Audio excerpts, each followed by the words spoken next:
to day 5 of self love challenge আৰু আজি চ্যালেঞ্জটো হৈছে forgive yourself আমি আনক ক্ষমা কৰা এক্সাৰসাইজটো কৰিলো আজি আমি নিজক ক্ষমা কৰিবলৈ চেষ্টা কৰিম বহু সময়ত এনেকুৱা হয় যে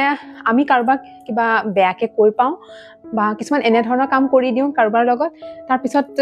নিজে কিছুমান গিল ফিলিংত থাকো যে অপৰাধী নিজকে অনুভৱ হয় আৰু তাৰ বাবে আমি বাৰে বাৰে নিজকে বেয়াকে কৈ থাকো কিয় বা কৰিলো কেনেবা কিবা হ'ব এতিয়া আৰু বহু ক্ষেত্ৰত এনেকুৱাও হয় যে যাৰ লগত কৰা হয় সেই মানুহৰ লগত আমাৰ পিছত আকৌ কানেকশ্যনটো নাথাকে যে তেওঁ গৈ ক্ষমা খুজিম তো এনেকুৱা বিভিন্ন ক্ষেত্ৰৰ কাৰণে আজি আমি নিজকে ক্ষমা খুজিম সেই কাৰণে আপুনি 11টা এনেকুৱা সিচুৱেচন উলিয়াই লওক য'ত আপুনি ভাবে যে আপোনাক ক্ষমা কৰাটোৰ প্ৰয়োজন হৈছে তো তেনেকুৱা সিচুৱেচন কিটা লিখক যাৰ কাৰণে হওক তেওঁৰ নামটো লিখক আৰু বাৰে বাৰে কওক যে মই নিজক ক্ষমা কৰিছো এইটো কাৰণৰ বাবে কেৱল মনতে ভাবি নথব লিখিব 11টা তেনেকুৱা সিচুৱেচন উলিয়াওক আৰু মই আকৌ আপোনাক 6 নম্বৰ দিনৰ চ্যালেঞ্জটো লম